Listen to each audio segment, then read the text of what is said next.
Hello sir, welcome to film কোম্পানির লোকে। কেমন আছেন? ভালো। স্যার, সবচেয়ে প্রথমে জানতে চাই, ফার্স্ট অফ অল তো congratulation on the success of Feluda. ও বাবা, ঠিক আছে। না, বাট আমি জানতে চাই যে প্রচুর তো গোয়েন্দা চরিত্র রয়েছে আমাদের বাংলা উপন্যাসে, সাহিত্যে রয়েছে, কিন্তু ফেলুদার সাথে বাঙালির যেন একটা আলাদা কানেকশন আছে, মানে মানে যাবেই তারা দেখতে। তো আপনার কি মনে হয়? এবং আমরা সেটা খালি সিনেমার ক্ষেত্রে নয়, বইমেলাতেও দেখতে পাই যে সবসময় বেস্ট সেলিং এ থাকে। তো কি আপনার মনে হয় যে একটা এমন কানেকশন, এটা যে এত বছর ধরে একটা অটুট বন্ডিং তৈরি হয়ে গেছে মানুষের সাথে, আপনার মনে হয় সেটা কি জিনিসটা? খুব মুশকিল বলা, খুবই মুশকিল। আমার মনে হয় প্রথমত ওর লেখার যে একটা অদ্ভুত জাদু রয়েছে সেটা তো রয়েছে, আর চরিত্রের মধ্যে একটা অদ্ভুত বাঙালিয়ানা রয়েছে, একটা অনেস্টি রয়েছে, একটা ইন্টেগ্রিটি রয়েছে, প্লাস ফেলুদাতে একটা ট্রাভেলগ রয়েছে, যেটা একটা খুব মজার ব্যাপার। মানে ফেলুদা পড়লে নানান দেশে ঘোরা যায় এবং নানান জিনিস জানা যায়, যেটা আমরা অনেকেই অনেক কিছু জানতাম না, কিন্তু ফেলুদা পড়ে অনেক কিছু জেনেছি আর কি, ফেলুদার সঙ্গে সঙ্গে জেনেছি। তো কাজেই আমার মনে হয় অনেকগুলো ফ্যাক্টর আছে এর মধ্যে। আর তাছাড়া ফেলুদা তো প্রাইমারিলি কিশোর কিশোরীদের জন্য লেখা, মানে এটা তো সন্দেশে প্রথম বেরিয়েছিল, কাজেই তোপসের সঙ্গে অনেকে হয়তো আইডেন্টিফাই করতে পারে। এখন এইগুলো কয়েকটা ফ্যাক্টর রয়েছে, এগুলো বলা খুব মুশকিল, কিন্তু আমার মনে হয় বেসিক এগুলোই, যে একটা মানে বাঙালিয়ানা, একটা অদ্ভুত একটা একটা একটা মেজাজ গল্পের মধ্যে, যে মেজাজটা রয়েছে, প্লাস চরিত্রর একটা ঘনঘটা রয়েছে ইত্যাদি। আর সব মিলিয়ে আমার মনে হয় বিশেষ করে ওর ইন্টেগ্রিটি এবং ওর অনেস্টি, এটা ভীষণ ইম্পর্টেন্ট বলে আমার মনে হয়। আচ্ছা, যখন সত্যজিৎ রায় লালমোহন গাঙ্গুলি ক্যারেক্টারটা ক্রিয়েট করেছিলেন, তখন মানে আপনাদের কি আগে শুনিয়েছিলেন? কারণ ইনিশিয়াল গল্পটা ছিল না, উনি শোনাতেন না। আচ্ছা, শোনাতেন, উনি কিছু শোনাতেন না, কিন্তু মানে লালমোহন গাঙ্গুলির আগের একটা মানে গ্যাংটক গন্ডগোলে নিশিকান্ত সরকার বলে একটা চরিত্র উনি করেছিলেন, এবং সেখানে উনি একটা রিলিফ ক্যারেক্টার হিসেবে এসেছিলেন। এবং তারপর যেটা হলো, তারপর অনেকেই গ্যাংটক গন্ডগোল পড়ে বাবাকে জিজ্ঞেস করলেন যে ইনি কি থাকবেন, ইনি কি এখন একটা রেগুলার ফিচার হয়ে গেলেন। তখন বাবার একটা মনে হয়েছিল যে একটা, কারণ ডিটেকশন এমনি ঠিক আছে, কিন্তু ক্রাইম টাইম সব মিলিয়ে মাঝখানে যদি একটা হালকা একটু রিলিফ ক্যারেক্টারের মতো থাকে, ভার নয়, কমেডিয়ান নয়, কিন্তু একটা যদি ওই ধরনের একটা ক্যারেক্টার থাকে, তাহলে জমতে পারে ব্যাপারটা, গল্পগুলো আরও। তো তারপরে লালমোহন গাঙ্গুলি সোনার কেল্লায় এলেন আর কি, নিশিকান্ত সরকার এলেন না, কিন্তু লালমোহন গাঙ্গুলি এলেন। আর সেটা উনি আগেই আমাদের বলেছিলেন যে আমার মনে হচ্ছে যে মানে গল্পের মধ্যে একটা ছোটোখাটো মজা দরকার, মাঝে মাঝে একটা মজা দরকার, যেটা আমার মনে হয় গল্পটাকে এগিয়ে নিয়ে যেতে সাহায্য করবে। আর এই তিনজন যে একেবারে ডিফারেন্ট বয়সের লোকেদের যে একটা বন্ডিং, এই যে একটা, সেটাও উনি খুব প্রেফার করছিলেন আর কি। আচ্ছা, এটা কি সত্যি? এটা একটা মানে আমরা জানি না, একটা রিউমার, মানে আমরা ছোটবেলা থেকে মুখে মুখে শুনে আসছি যে সন্তোষ দত্তকে দেখে উনি চরিত্রটা, না সেটা নয়, কিন্তু সেটা নয়, কারণ যখন লালমোহন গাঙ্গুলি এসছেন সোনার কেল্লাতে মানে গল্পে, তখন কিন্তু চেহারা একদম আলাদা ছিল। তারপরে বাক্স রহস্য লেখা হলো, তারপর বাক্স রহস্যতে আবার চেহারাটা একেবারে পাল্টে গেল। কাজে উনি একটু আনডিসাইডেড ছিলেন যে চেহারাটা কীরকম হবে, কিন্তু যখন সোনার কেল্লা করার ডিসাইড করলেন চলচ্চিত্রটা, তখন উনি সন্তোষদাকেই নিলেন, এবং তারপর সন্তোষদা যা খেল দেখালেন, তারপরে যেটা হলো যে লিটারারি ক্যারেক্টারের চেহারাটা চেঞ্জ করে গেল। উনি দেখলেন যে না, মানে এখন সন্তোষ এমনভাবে অ্যাকসেপ্টেড হয়ে গেছে লোকেদের মধ্যে, এখন আমি যদি আগে মোটা সোটা বা পাতলা ওই টাইপের চেহারা আঁকি, তাহলে লোকের অ্যাকসেপ্ট করবে না। কাজেই সন্তোষ দত্তর মতো চেহারার উনি আঁকতে শুরু করলেন আর কি। আচ্ছা, আপনি যখন আজকে একটা ছবি করেন ফেলুদার, আপনি গল্পর সিলেকশনটা, মানে নয়ন রহস্য তো অনেক শেষের দিকে লেখা একটি গল্প, তো কোন গল্পটা নিয়ে ছবি করবো এরকম কি ব্যাপার থাকে, যে না এটা যে আগে হয়নি সেরকম কি ব্যাপার থাকে, মানে কি? না, এটা গোড়ার দিয়ে আমার একটা হিসেব ছিল, যখন আমরা মানে তখন তো আর বড় পর্দার জন্য প্রডিউসার পাচ্ছিলাম না ফেলুদা, মানে এমন একটা অবস্থা হয়েছিল যে বড় পর্দায় করা যাচ্ছে না, যে কারণে ছোট পর্দায় আমরা শুরু করলাম। মানে ফেলুদা 30 দিয়ে শুরু হলো, সেটা 95 সাল, মানে ফেলুদার প্রকাশনার 30 বছর উপলক্ষে আমরা যেটা ফেলুদা 30 বলে করেছিলাম। তো তখন আমার একটা ছিল যে যেহেতু টেলিভিশনের জন্য করা হচ্ছে, বাজেট সীমিত, কাজেই তার জন্য কিছু গল্প টেলিভিশনের জন্য আমার সিলেক্ট করা ছিল, কিছু গল্প বড় পর্দার জন্য সিলেক্ট করা ছিল। আদৌ যদি ভবিষ্যতে বড় পর্দায় ফেলুদা করা যায়, কেউ যদি এগিয়ে আসেন মানে প্রযোজনা করতে, তো সেটা একটা লিস্ট ছিল। পরে সেই লিস্টটা একটু এদিক ওদিক হয়ে যায় আর কি, কিন্তু না সেরকমভাবে গোড়ার দিকে একটা করা ছিল, পরের দিকে কিন্তু সেরকম কোনো করিনি।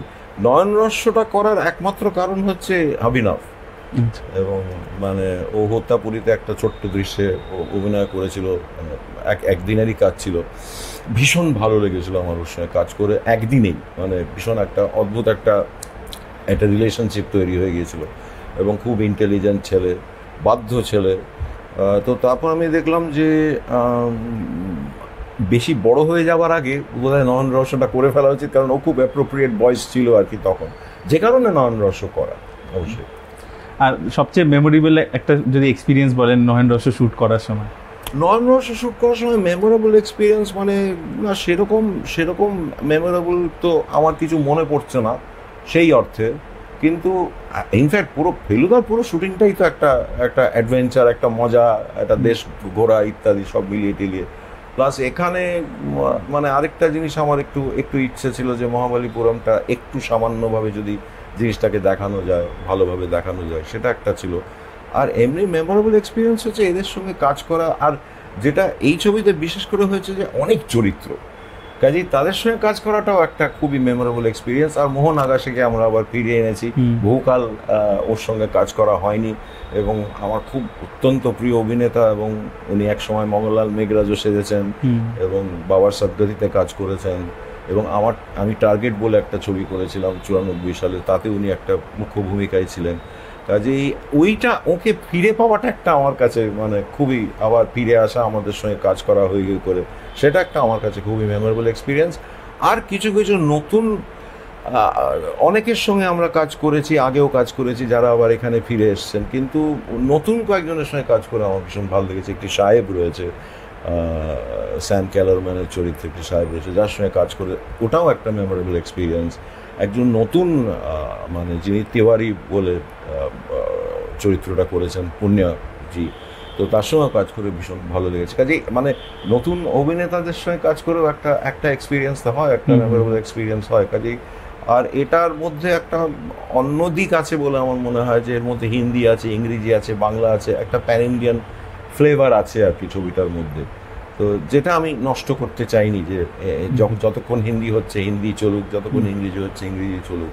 কাজেই সেটা আমার কাছে খুবই একটা মানে এই দিক থেকে একটা মেমোরেবল এক্সপিরিয়েন্স, অভিনেতাদের সঙ্গে আবার নতুন করে ফিরিয়ে আনা বা নতুন করা। আচ্ছা, আপনি একটু আগে বললেন আপনি টেলিভিশনে শুরু করেছিলেন ফেলুদা, তো এখন ওয়েব সিরিজ এই ফরম্যাটটা চলে এসেছে এবং খুব পপুলার হয়েছে, তো এই ফরম্যাটের মধ্যে আপনার কখনো মানে ফেলুদা বলছি না, অন্য কিছু যে শর্ট স্টোরিজ গুলো করার, মানে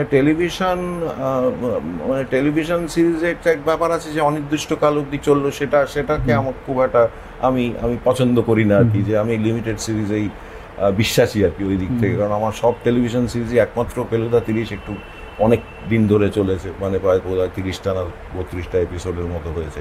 কিন্তু আমি জেনারেলি একটু লিমিটেড সিরিজ পছন্দ করি। ওটিটি নয় কেন, নিশ্চয়ই যদি সেরকম একটা ভালো অফার পাওয়া যায়। ছোট গল্প তো অজস্র রয়েছে, ফেলুদা যে করতে হবে তার তো কোনো মানে নেই। কাজে ছোট গল্পের জন্য তো ওটিটি সিরিজ তো করাই যায়, ডেফিনেটলি করা যায়। কিন্তু আমার কাছে সবসময় বড় পর্দার একটা আলাদা ম্যাজিক রয়েছে। এখন সেটা একবার বড় পর্দায় শুরু করলে টুক করে ছোট পর্দায় ফিরে যাওয়াটা একটু খারাপ লাগে, কিন্তু যতদিন পারি বড় পর্দার জন্যই করবো, এই হচ্ছে ব্যাপার। আপনি সুকুমার রায়ের কোনো চরিত্রকে নিয়ে কিছু করতে চান না? সুকুমার আর প্রথমত সব ছোট গল্প। এখন পাগলা দাশুকে নিয়ে নিশ্চয়ই অবশ্যই করা যায়, ছোট প্রচুর গল্প রয়েছে। না, সেরকম ভাবনা চিন্তা হয়নি, মানে ফর দ্যাট ম্যাটার ওই ইনফ্যাক্ট হজবরলেও তো করা যায় সেই দিক থেকে দেখতে গেলে, কিন্তু টেকনোলজি ইত্যাদি সব মিলিয়ে টিলিয়ে দেখা যাক মানে সবই অবশ্যই একটা ভাবনা চিন্তা তো করা যেতেই পারে। না, আমরা ছোটবেলায় আর কি আপনি যখন করতেন না, যে অনেকগুলো ক্লাসিক গল্প, ভূতের গল্পকে নিয়েও বানাতেন অ্যান্থোলজি, সেগুলো আপনি অনেকদিন করেছেন না, যদি ফ্যান হিসেবে রিকোয়েস্ট যদি একটু করেন। না, সেটা তো এখন যেমন আমি তো বললামই যে হত্যাপুরীর পর আরেকটা ইমিডিয়েট ফেলুদা করার আমার ইচ্ছে ছিল না, অন্য কিছু গল্প নিয়ে করার ইচ্ছে ছিল, কিন্তু তারপরে যেহেতু অভিনবকে পেয়ে গেলাম, যে কারণে নয়ন রহস্যটা হলো। এরপর ছোট গল্প হবে, অ্যান্থোলজি হবে, কারণ আমার এককালে টেলিভিশনের জন্য প্রচুর ছোট গল্প করেছি, এবং ছোট গল্প করে ভীষণ একটা আমার পছন্দের বিষয় আর কি, খুব মজা লেগেছে। তো এবারে যেটা আমার ইচ্ছা আছে, একটা অ্যান্থোলজি, ওই যেখানে ভূতের ভয় বা চারের মতো একটা যদি অ্যান্থোলজি করা যায়, বিভিন্ন গল্প নিয়ে, সবচেয়ে বাবার গল্প হতে হবে তা না, কিন্তু বিভিন্ন লেখক লেখিকার গল্প। আমি আপনার ইন্টারভিউজ দেখছিলাম আগে নয়ন রহস্য নিয়ে যেগুলো হয়েছিল, আপনি সেখানে রিস্টোরেশনের কথা বলছিলেন যে সত্যজিৎ অনেক কাজ রিস্টোরেশন হয়েছে। তো মানে আমাদের এখানে কি আরো প্রয়োজন এই জিনিসটা, কি আরো অ্যাক্টিভলি হওয়া উচিত গভর্নমেন্টের পার্টিসিপেশন? অবশ্যই সেটা হওয়া উচিত, এবং কারণ মানে সত্যি কথা বলতে কি আমাদের যে মানে স্বর্ণযুগের যে বাংলা ছবির কথা আমরা বলি, সেটা কিন্তু মানে প্রায় আমার মনে হয় 90% পাওয়া যায় না, 90% নষ্ট হয়ে গেছে। কাজেই সেগুলোকে রেস্টোর তো করতেই হবে।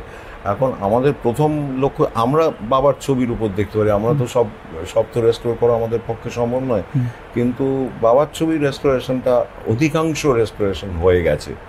এবং এখন এই মুহূর্তে অরণ্যের দিন রাত্রির কাজ চলছে, বিদেশে রেস্টোরেশনটা হচ্ছে। কিন্তু শুধু তো ফিল্মের রেস্টোরেশন হলে হবে না, মানে আমাদের যেটা দেখতে হবে যে উপেন্দ্র কিশোর রয়েছেন, সুকুমার রয়েছেন, সত্যজিৎ রয়েছেন, এই তিনজনের কাজ যাতে অক্ষত থাকে সেটা আমরা ভীষণভাবেই চেষ্টা করছি, এবং ফিল্ম করার ফাঁকে ফাঁকে সেই কাজটাই আমরা করি, এবং সেটা কিন্তু প্র্যাকটিক্যালি ফুল টাইম জব। এবং সেই মানে রেস্টোরেশন মানে ডিজিটাইজেশন করা, নানা রকম ব্যাপার রয়েছে আর কি। তো প্লাস মানে বিশেষ করে কাগজপত্র যেগুলো ভীষণ তাড়াতাড়ি এখানে নষ্ট হয়ে যায়, সেগুলোকে ঠিকঠাক করা, মানে বিদেশের সাহায্য নিয়ে করা, সেটা করা হচ্ছে পুরোদমে। আচ্ছা, আমি লাস্ট টাইম যখন আপনাকে ইন্টারভিউ করেছিলাম হত্যাপুরীর সময়, তখন এইটা জিজ্ঞেস করা হয়নি, আপনি অপরাজিত ছবিটা দেখেছিলেন, আপনার কেমন লেগেছিল? আমার ভালো লেগেছে, এবং আমি বিশেষ করে জিতু কামালের নাম তো অবশ্যই করব, কারণ অত্যন্ত ভালো মেকআপ হয়েছে। সেটা অবশ্য সোমনাথ কুণ্ডু আমাদের যিনি আছেন, তিনি একটা প্রায় খুব ম্যাজিক দেখিয়ে দিয়েছিলেন, খুব ভালো হয়েছে। এবং জিতু খুব মানে ইনফ্যাক্ট বাবার বডি ল্যাঙ্গুয়েজটাও ভীষণ ভালোভাবে যতটা পারে রপ্ত করেছে, এবং ভালো লেগেছে। এবং খুব রেসপেক্টফুল ছবি, যেটা আমার মনে হয় অনেক সবসময় সেটা অনেকে মানে সেই দিক থেকে ভীষণ নজর ছিল অনেকের, যে জিনিসটা যাতে প্রপার এবং ঠিকঠাক হয়। সৃজিত মুখার্জি একটা ছবি করেছেন মৃণাল সেনকে নিয়ে, পদাতিক বল, তাতে একটি সিন রয়েছে যেখানে সত্যজিৎ রায় মৃণাল সেন কথা বলছেন, একটি সিন রয়েছে, সেটা আমি শুনেছি, ছবিটা দেখিনি, তো মানে আমি জানতে চাই যে মৃণাল সেনের সাথে ওনার একটা ছিল, মানে যেটা ক্রিটিসিজম একটা হতো, সেটা খুব তার পরের দিকে গিয়ে ভীষণ একটা, এগুলো আমার মনে হয় হেলদি একটা ব্যাপার, এটা হবে। কিন্তু ভীষণ একটা ছিল, ভীষণ বন্ধুত্ব ছিল, এবং খুব ঘন ঘনই উনি আসতেন। এবং যেটা আমার সবসময় মনে হয় যে উনি যেটা বলেছিলেন যে বাবা চলে যাওয়ার পর যে যা আর কার সঙ্গে আড্ডা মারবো, এই একটা উনি মন্তব্য করেছিলেন। এবং মৃণালবাবু সবসময় শেষ দিন অবধি আমাদের সঙ্গে যোগাযোগ ছিল। ছেলের সঙ্গে তো এমনি মানে আমরা তো পাঠভবনে পড়েছি, কাজেই কুণালের সঙ্গে এমনি একটা তো আমাদের তো একটা যোগাযোগ তো আছেই। কাজেই খুবই ভালো এই দিক থেকে আমার মনে হয়। তো স্যার আরেকটা জিনিস হচ্ছে, আপনার ছেলে এই ছবিটাতে আপনাকে অ্যাসিস্ট করেছে, সৌরদীপ, তো তার সাথে কাজ করার এক্সপিরিয়েন্স কি ছিল? মানে সে একটা নতুন কি পার্সপেক্টিভ আনছে, এবং তাকে আমরা ডিরেক্টর হিসেবে কবে দেখতে পাবো? এখন যেটা হয়েছে যে ও আগে ভীষণভাবে সাহায্য করতো, মানে এডি হিসেবেও সাহায্য করতো, ছবি তুলতো, মানে যেটা আমার ব্যাপার ছিল আর কি। আমি ছবি তোলা শুরু করেছিলাম বাবার ইউনিটে, তারপর ছবি তোলার সঙ্গে সঙ্গে অ্যাসিস্ট্যান্ট ডিরেক্টরেরও কাজ করেছি।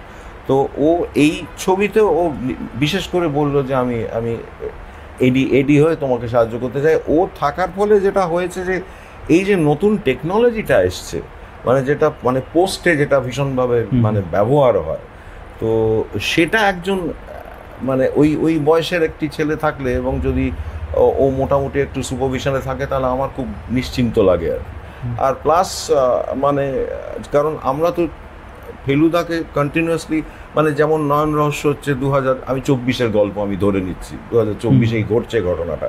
কাজেই মানে চিত্রনাট্যটা লিখে প্রথমত আমার স্ত্রী পড়েন, তারপরে সৌরদীপ পড়ে, এবং সৌরদীপ পড়ে আমি দেখি যে ওর কারণ ওই জেনারেশন, কাজে ওই জেনারেশনের ফিডব্যাকটা ওর কাছ থেকেই মোটামুটি আমি পাই। খুব সাহায্য হয়, এবং ভবিষ্যতে ও যদি ছবি করতে চায় তাহলে নিশ্চয়ই। আপনাদের সেটা নিয়ে আলোচনা হয়নি? আমার সঙ্গে সেটা আলোচনা হয়নি, আপাতত এডি আছে, তারপর দেখি কদিন। আপনি তো এই বয়সে তো হয়ে গেছিলেন? আমি এই বয়স হয়ে গেছি, আমি 30 বছর বয়সে ছবি শুরু করি। লাস্ট কোয়েশ্চেন একটা, আমি কদিন আগে অঞ্জন দত্তকে ইন্টারভিউ করেছিলাম, উনি মৃণাল সেনকে নিয়ে একটা ছবি করেছেন নিশ্চয়ই, হ্যাঁ। চালচিত্র এখন, হ্যাঁ। তো সেটা খুব প্রশংসিত হয়েছে। তো আমি ওনাকে খুবই। ইন্টারভিউ যখন করছিলাম উনি বলছিলেন যে আমি ব্যোমকেশ পরপর করে গেছি এবং সেগুলো খুব সফল হয়েছে, দর্শকের পছন্দ হয়েছে, প্রডিউসারেরও লাভ হয়েছে, কিন্তু কোথাও গিয়ে আমার যে নিজের ভয়েসটা ছিল, আমি যে ধরনের ছবি করতেছিলাম সেটা কোথাও গিয়ে একটা হারিয়ে গেছিল।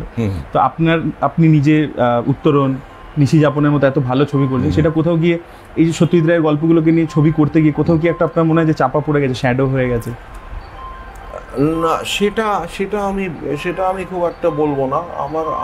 আমার আবার ওই ধরনের ছবি করতে ভীষণ ইচ্ছা করে, প্রোভাইডে একটা ভালো গল্প পেতে হবে। কারণ নিশি যাপনের মতো ভালো গল্প খুব একটা যে লেখা হয়েছে, এবং ফিল্মেবল গল্প, ভালো গল্প তো প্রচুর আছে, কিন্তু সেটা ফিল্ম করা যায় কিনা তার উপর একটা ব্যাপার আছে। কিন্তু যেমন নিশি যাপন, আমার মানে আমি প্রথমত একটা রেডিও নাটক শুনেছিলাম, এবং রেডিও নাটক শুনে আমার ভীষণ ভালো লেগেছিল। তখন খুব ভালো রেডিও নাটক হতো একসময়, তো কাজে সেটা শুনে তারপর আমি ওই ফ্যামিলির সঙ্গে যোগাযোগ করি এবং তারপর গল্পটা পড়ি, গল্পটা আমার ভীষণ পছন্দ হয়েছিল। কাজেই আর উত্তরণ তো বাবার মানে চিত্রনাট্য ছিল, শেষ চিত্রনাট্য, যেটা উনি ছবি করতে পারেননি। তো কাজেই এই ধরনের গল্প পেলে নিশ্চয়ই হবে, কেন হবে না? এবং ছোট গল্প দিয়ে শুরু করা যাক না, বিভিন্ন স্বাদের ছোট গল্প নিয়ে, সবচেয়ে এক ধরনের গল্প হতে হবে তা না, দেখছি কি করা যায়।